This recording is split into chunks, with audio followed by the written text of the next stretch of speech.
marketers, welcome to part 2 of Sell Like Crazy. இந்த video என்ன பார்க்க போகிறோம் அப்படின்னா திங்க் லைக் அ பில்லியனர்.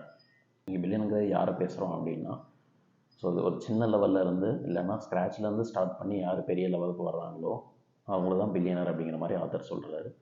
ஸோ எங்கள் தாத்தா இல்லைன்னா எங்கள் அப்பா வந்து 10 கோடி சொத்து வச்சுருக்காரு. ஸோ அதை வந்து நான் மெயின்டைன் பண்ணி பிஸ்னஸை நான் மெயின்டைன் பண்ணிகிட்ருக்கேன் அப்படின்னா நான் வந்து பில்லியனர் கிடையாது அப்படிங்கிற மாதிரி சொல்கிறாரு. ஸோ ஏன் பில்லியனர் மாதிரி திங்க் பண்ணணும் அப்படிங்கிற மாதிரி பார்க்குறோம் அப்படின்னா, ஸோ நீங்கள் உங்களோட பிஸ்னஸில் ஒரு பெரிய லெவலில் அச்சீவ் பண்ணணும் அப்படின்னா, ஸோ அதுக்கு பேசிக்காக உங்கள் மைண்ட் செட்டை மாற்றணும். ஸோ நீங்கள் என்ன மாதிரி விஷயங்கள் பண்ணுறீங்க, எதில் இன்வால்வ் ஆகுறீங்க, ஸோ அந்த விஷயங்கள்லாம் ரொம்ப முக்கியம். ஸோ அப்போ தான் வந்து நீங்கள் அந்த பெரிய லெவலில் ரீச் பண்ண முடியும். பில்லியனர்ஸ்க்கு பார்த்தீங்க அப்படின்னா அவங்களோட சாய்ஸஸே வேறு மாதிரி இருக்கும். ஸோ அவங்க வந்து மெயின் ஃபோக்கஸ் எதில் பண்ணுவாங்க அப்படின்னா, என்னோடய ரெவென்யூ வந்து எதுலேருந்து அதிகமாக வந்துக்கிட்டு இருக்குது அப்படிங்கிற மாதிரி தான் மெயின் ஃபோக்கஸ் இருக்கும். அதே மாதிரி எங்கே நம்ம டைம் ஸ்பெண்ட் பண்ணுறோம் அப்படிங்கிற ஒன்று, எதில் என்னோடய ஃபோக்கஸ் இருக்குது மெயினாக. ஸோ இந்த மாதிரி விஷயங்களில் தான் அவங்களோட கான்சன்ட்ரேஷன் இருக்கும்.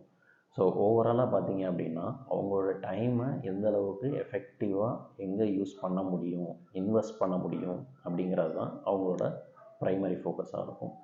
ஸோ ஒரு பெரிய பிஸ்னஸ் மேனோட இல்லைனா பில்லியனரோட பெரிய அசட்டே நான் ரெனியூவபிள் அசட் அப்படின்னு பார்த்தீங்க அப்படின்னா மெயினாக அது டைம் தான். நிறைய பேர் பார்த்தீங்க அப்படின்னா இனிஷியல் ஸ்டேஜ்லேருந்து வந்திருப்பாங்க, இல்லை ஆண்டர்ப்ரனராக மாறியிருப்பாங்க, இல்லைனா எம்ப்ளாயியாக இருந்து ஆண்டர்ப்ரனராக மாறியிருப்பாங்க. ஸோ அவங்களுக்குலாம் மெயினாக என்ன ப்ராப்ளம் இருக்கும் அப்படின்னா, எல்லா வேலைகளையும் நம்மளே பண்ணணும் அப்படிங்கிற மாதிரி ஒரு மைண்ட் செட் இருக்கும். சம்டைம்ஸ் அது கம்பல்ஷனால் கூட இருக்கலாம், நீட்னால் கூட இருக்கலாம். ஸோ அந்த மாதிரி விஷயம் அப்படி வர சுச்சுவேஷன் வர்றப்போ பார்த்தீங்க அப்படின்னா, நம்ம எல்லாத்தையுமே ஒரே ஆளில் பண்ணுறப்ப அது ஃபோக்கஸ் வந்து பெருசாக இருக்காது. மல்டிபிள் டாஸ்க்ஸ் இருக்கும், நம்ம ஸ்விட்ச் பண்ணிகிட்டே இருப்போம் ஒவ்வொன்றுலையும். டைமும் பார்த்தீங்க அப்படின்னா அவ்வளோ விஷயங்கள் பண்ணுறப்ப கண்டிப்பாக நமக்கு டைம் பத்தாது. ஸோ அப்போ எந்த அளவுக்கு ஒரு டாஸ்க்கை நம்ம எஃபெக்டிவாக பண்ண முடியும் அப்படிங்கிறது ஒரு கொஸ்டின் மார்க்காக இருக்கும்.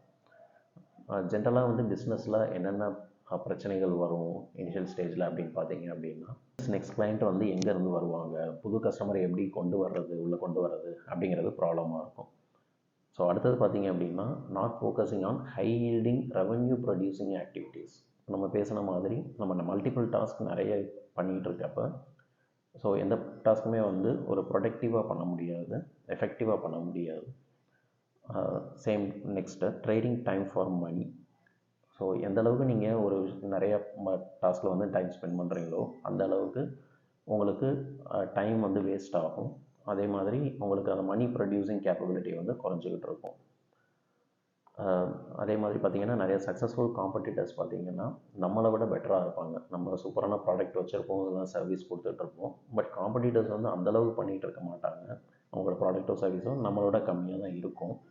பட் ஏர்னிங்ஸ் பார்த்திங்க அப்படின்னா நம்மளோட அவங்க வந்து பிஸ்னஸ் வந்து நல்லாவே பண்ணிகிட்ருப்பாங்க.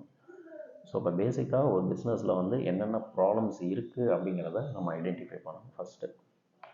இப்போ ஒரு சக்ஸஸ்ஃபுல் பிஸ்னஸ் வந்து எப்படி இருக்கணும் அப்படின்னு பார்த்தீங்க அப்படின்னா, ஸோ கஸ்டமரை வந்து உங்களை சேஸ் பண்ணணும், நீங்கள் வந்து கஸ்டமரை சேஸ் பண்ணிகிட்டு இருக்கக்கூடாது. ஸோ அதே மாதிரி consistent generation of leads and கிளைண்ட்ஸை. ஸோ லீட்ஸோ கிளைண்ட்ஸோ பார்த்தீங்க அப்படின்னா கன்சிஸ்டண்ட்டாக வந்துக்கிட்டே இருக்கணும். ஸோ உங்கள் ரெக்கரிங் ரெவென்யூங்கிறது ஒன்று இருக்குது, ஏற்கனவே வந்து கஸ்டமரை எப்படி மெயின்டைன் பண்ணுறீங்கிறது ஒன்று இருக்குது. அதை தாண்டி புதுசாக நீங்கள் எப்படி லீட்ஸோ கிளைண்ட்ஸோ இல்லைன்னா ரெவென்யூ ஜென்ரேட்டிங் ஏரியாஸை நீங்கள் ஐடென்டிஃபை பண்ணி கொண்டு வரீங்க அப்படிங்கிறது ஒன்று இருக்குது. அதே மாதிரி நீங்கள் speak to highly qualified prospects. எல்லாருமே வந்து என்னோடய கஸ்டமர்ஸ் கிடையாது. ஸோ நீங்கள் உங்களோட லீட்ஸில் வந்து ப்ராப்பராக எந்தளவுக்கு ஹைலி குவாலிஃபைட், அதாவது ஒரு கஸ்டமர் வந்து உங்கள் வாங்குவாங்க அப்படின்னு தெரியுதோ அவங்கள மட்டுமே நீங்கள் ஃபோக்கஸ் பண்ணி அவங்கள்ட்ட நீங்கள் ப்ராடக்ட்டோ சர்வீஸோ கொண்டு போய் சேர்க்கணும். அதே மாதிரி உங்கள் பிஸ்னஸை வந்து ரொம்ப ஸ்கேல் பண்ணணும் அப்படிங்கிற கேஸில் ஸோ நீங்கள் முக்கியமான விஷயங்களை வந்து ஆட்டோமேட் பண்ணணும். எக்ஸாம்பிள் லீட் ஜென்ரேஷன் சிஸ்டம் வந்து நீங்கள் ஆட்டோமேட் பண்ணிங்கன்னா தான் அந்த ஃப்ளோ வந்து அதிகமாக இருக்கும், நீங்கள் மெயின்டைன் பண்ண முடியும். நெக்ஸ்ட்டு பார்த்தீங்க அப்படின்னா ஹைலி லெவரேஜ்டு ஆக்டிவிட்டீஸ். இப்போ நம்ம ஏற்கனவே இப்போ பேசின மாதிரி சின்ன சின்ன விஷயங்கள்லாம் வந்து நம்ம வந்து ரொம்ப ஃபோக்கஸ் பண்ணிகிட்டு இருந்தோம் அப்படின்னா பிஸ்னஸ் வந்து பெருசாக டெவலப் ஆக முடியாது. ஸோ இப்போ இது வந்து ஹை ரெவென்யூ ப்ரொடியூசிங் ஆக்டிவிட்டீஸ் இருக்கோ அந்த மாதிரி ஆக்டிவிட்டீஸில் தான் நம்ம ஃபோக்கஸ் பண்ண முடியும். ஸோ நீங்கள் சின்ன சின்ன விஷயங்கள் நிறையா பண்ணிகிட்டு இருக்க பார்த்தீங்கன்னா உங்களை ஆல்வேஸ் அது வந்து பிஸியாக வச்சுருக்கும். பட் வந்து அது பெருசாக வந்து ப்ரொடக்டிவாக இருக்காது. என்னை விட என்ன காம்படிட்டர் வந்து மார்க்கெட்டிங் வந்து அதிகமாக பண்ணுறாங்க, பெட்டராக பண்ணுறாங்க அப்படின்னா அது என்ன விஷயத்தினால இருக்கலாம் அப்படின்னா, நம்ம வந்து ஜஸ்ட்டு ஒரு ப்ராடக்ட்டோ சர்வீஸோ வந்து ஜஸ்ட் வெறும் மார்க்கெட்டிங் மட்டும் பண்ணக்கூடாது. என்கிட்ட வந்து ஒரு பெஸ்ட்டு ப்ராடக்ட்டோ இல்லைனா சர்வீஸோ இருக்குது அப்படிங்கிறதுக்காக கஸ்டமர்ஸ் வந்து என்கிட்ட வாங்கணுங்கிற அவசியம் கிடையாது.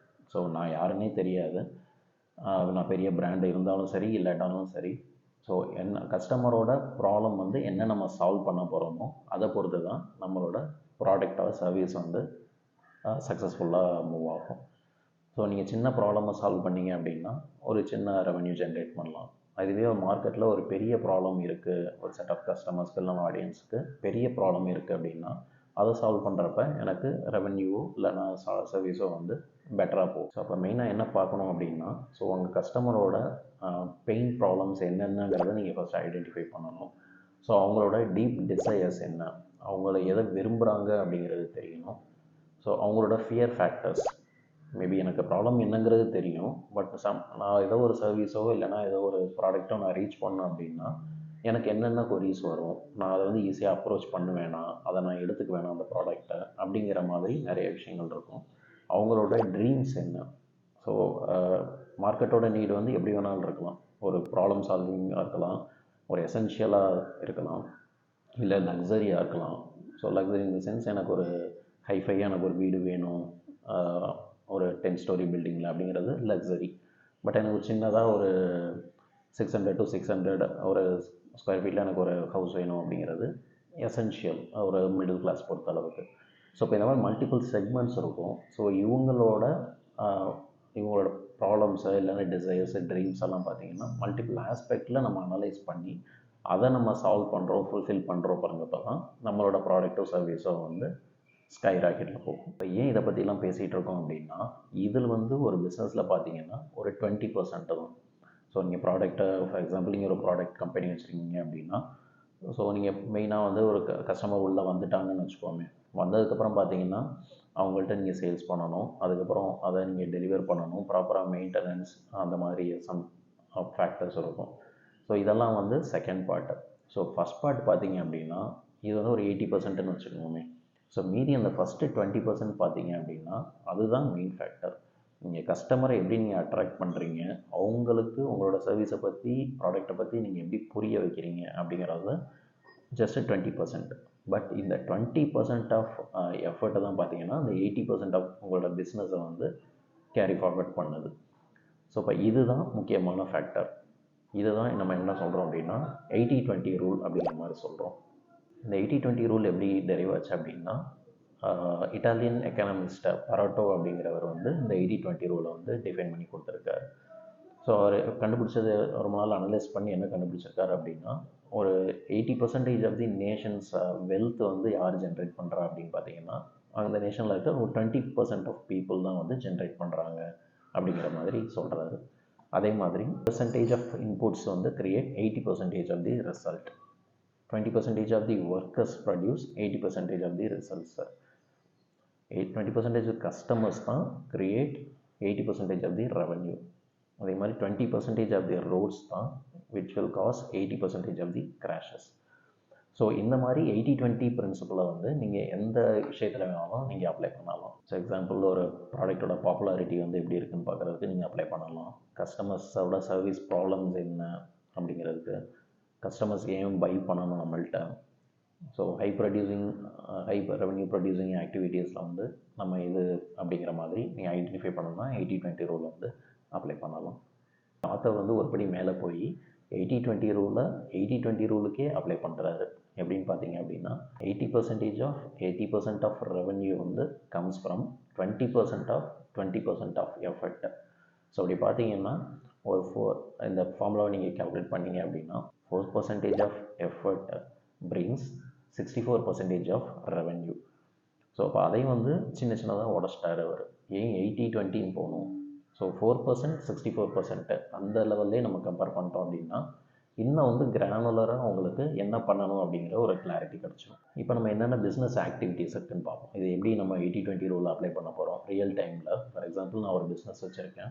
ஸோ அந்த பிஸ்னஸில் என்னென்ன மல்டிபிள் ஆக்டிவிட்டீஸ் இருக்கும். எக்ஸாம்பிள், ஸோ நான் மெயில் செக் பண்ணியிருக்கணும், காப்பி ரைட் பண்ணணும், ஸோ கிளைண்ட்ஸோட பேசணும், I have a meeting, so Facebook ads run பண்ணணும். ஸோ அதோட ஸ்டாட்டிஸ்டிக்ஸ் பார்க்கணும்.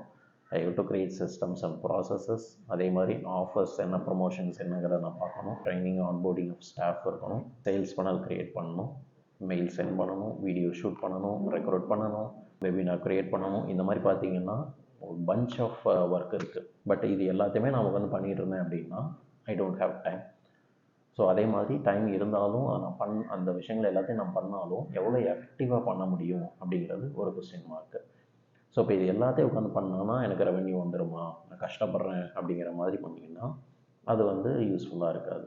ஸோ இப்போ இதில் உங்களுக்கு கீ ஃபேக்டர்ஸ் இல்லைன்னா கீ பாயிண்ட்ஸ் என்னென்ன அப்படிங்கிறத நீங்கள் கண்டுபிடிக்கணும்.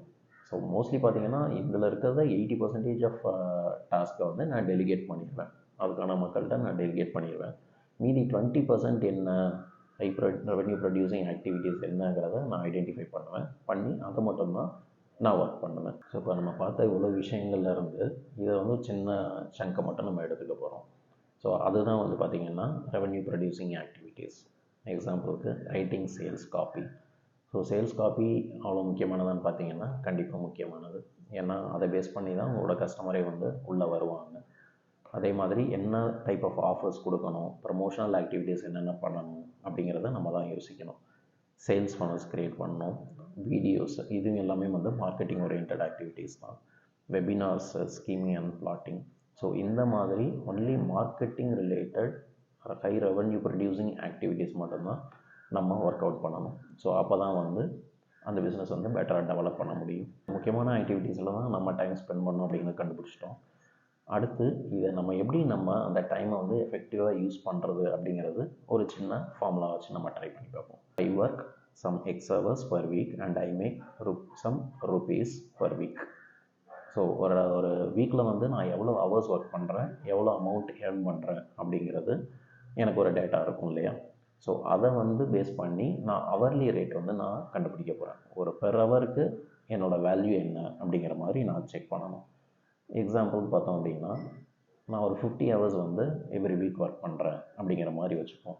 10 ஹவர்ஸ் பர் டே, வீக்லி ஒரு 5 டேஸ் ஒர்க் பண்ணுறோம் அப்படின்னா 50 ஹவர்ஸ் பர் வீக்கு. ஸோ என்னோடய ஏர்னிங்ஸ் வந்து பார்த்திங்க அப்படின்னா 10,000 பர் வீக்கு. ஸோ இதை வந்து பெர் ஹவர் போட்டிங்க அப்படின்னா என்னோடய ஹவர்லி ரேட் வந்து 400. நான் 1 ஹவர் ஒர்க் பண்ணேன் அப்படின்னா ஐ கேன் ஏர்ன் 400 ருபீஸ். இப்போ பார்த்திங்க அப்படின்னா எக்ஸாம்பிளுக்கு நான் ஒரு 2 பேர் ஹஸ்பண்ட் ஒய்ஃப் வந்து 2 பேர் ஒர்க் பண்ணிகிட்ருக்காங்கன்னு வச்சுக்கோமே. வீட்டில் இருக்க வேலை எல்லாமே வந்து கம்ப்ளீட்டாக பண்ண முடியும்னா அது பண்ண முடியாது. ஸோ ஆல்வேஸ் பிஸியாக தான் இருப்பாங்க. ஸோ அப்போ அந்த வீட்டு வேலையில் பார்க்குறதுக்கு அவங்க ஒரு 2 பேரை டெலிகேட் பண்ணிவிட்டு அவங்க ஜாபுக்கு போயிட்டாங்க அப்படின்னா கண்டிப்பாக அந்த டைமில் எஃபெக்டிவாக வந்து அவங்க இன்னும் அமௌண்ட் வந்து அதிகமாக ஏர்ன் பண்ண முடியும். ஸோ அங்கே ஒரு 2 ஹவர்ஸ் நான் வீட்டில் ஒர்க் பண்ணுறேன் அப்படிங்கிறது பதிலாக நான் ஒரு ஜாபுக்கோ இல்லைனா ஒரு பிஸ்னஸோ பண்ணிகிட்ருக்கேன் அப்படின்னா ரெகுலர் ஆக்டிவிட்டிக்கு நான் 200 ருபீஸ் நான் ஸ்பெண்ட் பண்ணேன் அப்படின்னா அங்கே வந்து 500 என்னால் ஏர்ன் பண்ண முடியும். ஸோ அப்போ அவங்களுக்கு வந்து ஏர்னிங்ஸ் பார்த்தீங்கன்னா 300 ருபீஸ் அடிஷ்னலாக நீங்கள் ஏர்ன் பண்ணியிருக்கீங்க அந்த 1 ஹவரில்.